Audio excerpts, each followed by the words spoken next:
Good afternoon to all of you here in the audience today. Thank you for taking the effort to travel all the way down here on this wet Saturday afternoon. In fact, I'm supposed to be standing there among with you. But Mr. Gilbert Goh, Yeah, but Mr. Gilbert Goh here, organizer, our organizer told me cannot. We really need a young speaker up on stage. So here I am today standing up here. Okay, so what I want to talk to you about today are the economic and the democratic principles that a country should be based upon, and why what the government has done completely flies in the face of these principles. Why? Because tax and price hikes on essential resources is unfair to the people. Money is of course needed to run a country. We need to pay for police, a civil service, for infrastructure, for water, electricity and transport, hospitals, and for various other expenses, without which a country cannot possibly function. Sorry, let me get my hard copy speech.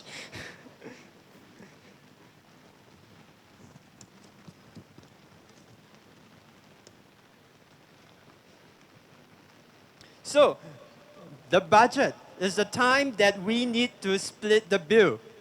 Now, the question that every community, every society, every country must face is this: how to share the burden fairly? And what does our government do? They decide the best way to split the bill is to charge more for daily necessities, MRT, buses, conservancy charges, water, carbon tax that will translate to your electricity bill. And what is wrong with that? I'll tell you what's wrong with that. Such taxes make the poor and the middle class bear the brunt of the tax bill. The government thinks that they can just pile up all the spendings that they have racked us on our backs, the backs of the poor and the middle class. Now let me be clear about one thing. When I'm talking about the rich, I'm not referring to your friend who lives in a landed property, or your neighbor who managed to open a business chain in a shopping mall and works hard to earn that money. These people are still part of the upper middle class. No, the rich, what I'm talking about are the landlords, the land developers, capital land, who feel that they can charge tenants ridiculous amounts of rent just because government keeps raising land prices. I'm talking about GLCs, the government-linked corporations like SMRT and Temasek, with their CEOs so comfortably being paid millions for sitting in their chairs so confident in their job security. I'm talking about the companies who will profit from things like the recent water hikes, the water treatment companies. Some people have calculated they will earn $500 million more every month. It will go from our pockets into theirs. I'm also reminded of yesterday's news. The health minister said that hospitals aren't making extra profits from drugs. But it is he who had allowed the drug companies into our country to sell us medicine at overly inflated prices. The fact that hospitals aren't profiting from it is completely besides the point.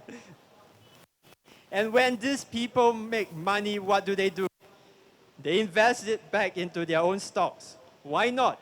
Their companies are guaranteed to profit at the expense of us, Singaporeans. Anyway, these people, they are a completely different class of people from you and I. If you want to get into their ranks, this is how you do it. You first need to become a retired army general. And then maybe, just maybe, you'll get appointed into one of those positions. But let me tell you this, every single dollar, every single cent that the rich earns, all of it is dependent on the blood and sweat of the rest of us. They need the transport infrastructure to get us to work for them. They can't function without public housing, or else where are their employees and their customers going to live? They can't make money in a country without a police force, without teachers, without doctors, without civil servants. And that is not all. Our government has even made it easier for them to do business. You have heard of how unions in other countries organize huge protests when companies do not pay their workers affordable salaries. Sorry. You want to hold this? Thanks.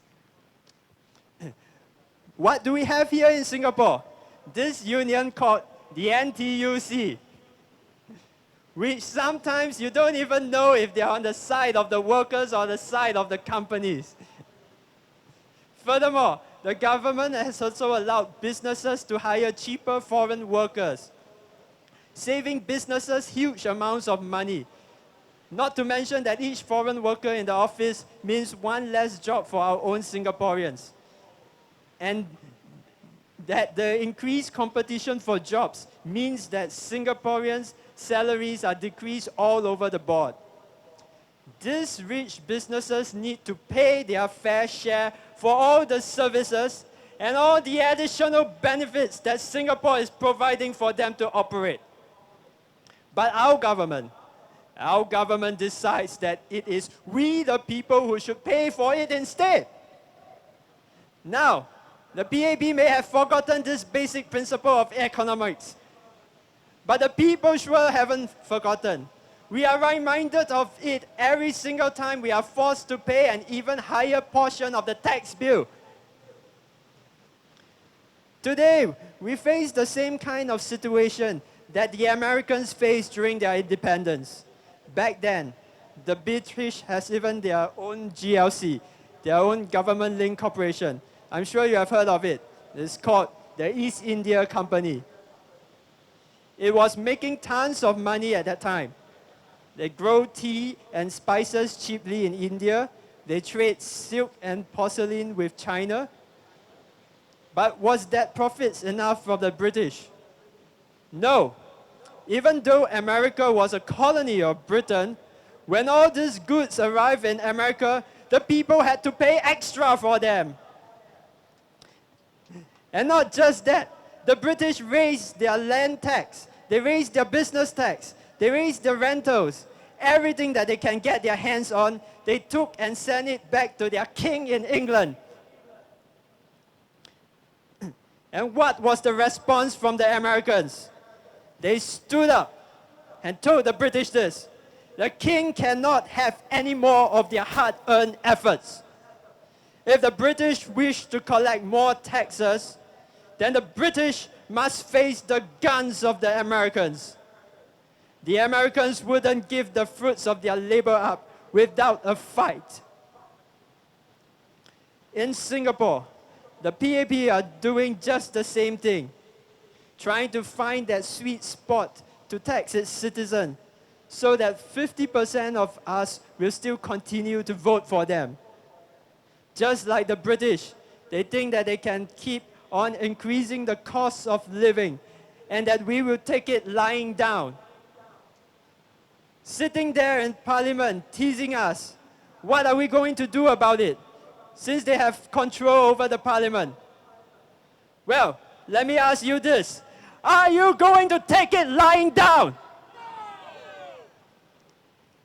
One good thing about our situation is that we live in a democracy, that we don't need to take up weapons to fight a revolution to change our government.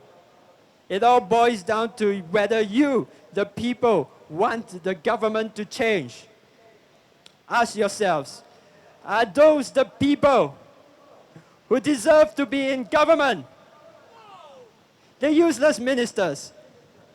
I mentioned earlier in my speech that our health minister doesn't understand the reason why people are angry with high drug prices. Well, that's not all. This week, the transport minister wants to unload the cost of maintaining transport infrastructure onto us, the commuters. And maybe worst of all, the finance minister, our finance minister, doesn't seem to understand fundamental economic principles in running a country.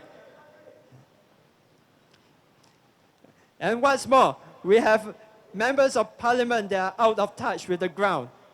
Were they there for you when the budget was read out in parliament?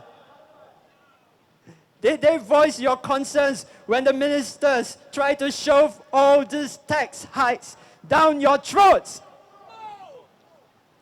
They chose to be silent. Hey. Sorry, give me a moment. Easy.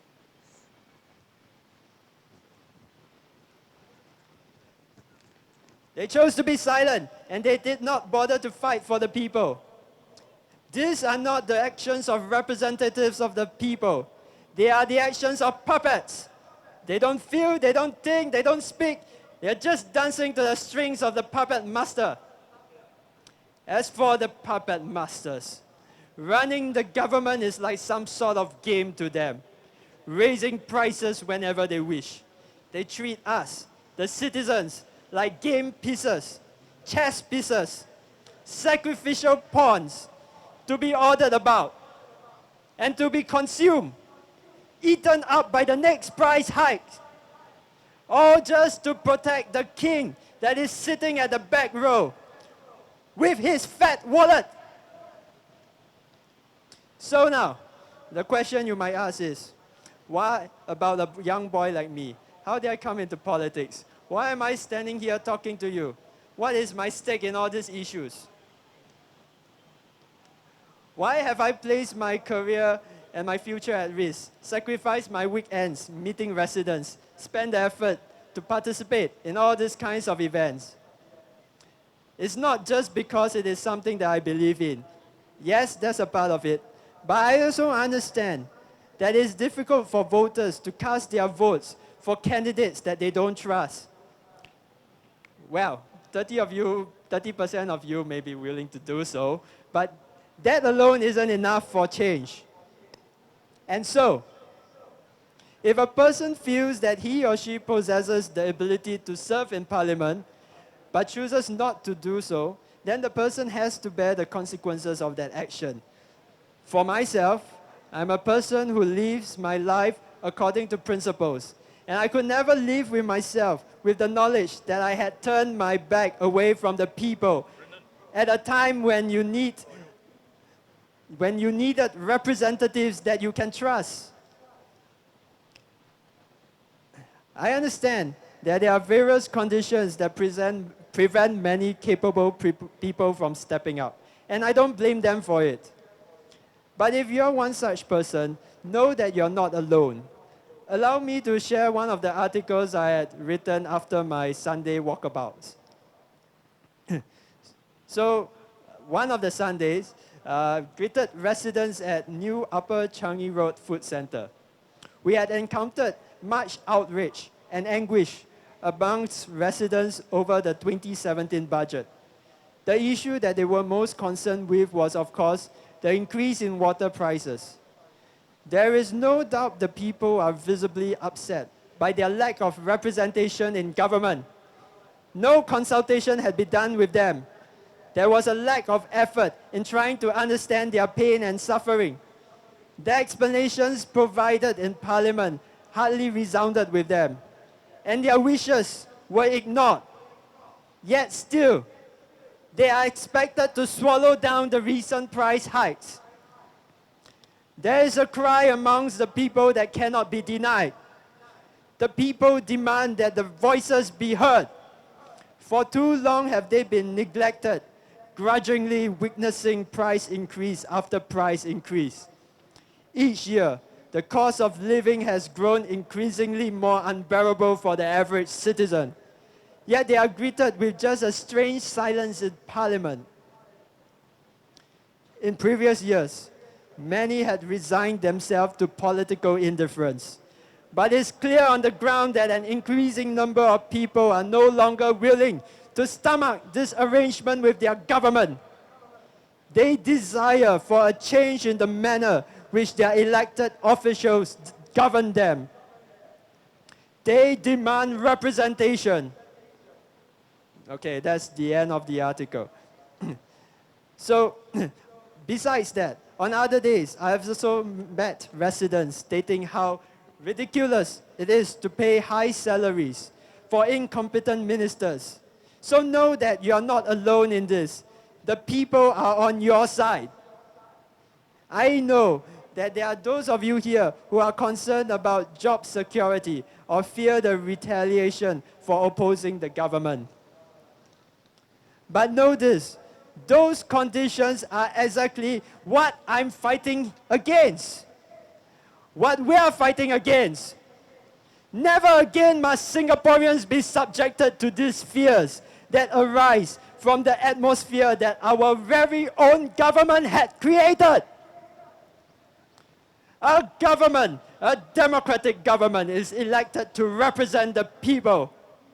In an election, we put powers in the hands of those few representatives as a sign of our trust that they will use their knowledge and their judgment in the service of the people. A government that then uses its power to oppress its own people instead is no representative of the people. A government, in doing so, the government forfeits its rights to continue governing. I hope that the incompetence, the poor judgment, and the hypocrisy of our current government is clear to the public. It is now up to us, the citizens of Singapore, how we are to convince at least half of Singaporeans to vote against their rule, so that we may have a government of the people, by the people, and more importantly, for the people. Thank you. Thank you.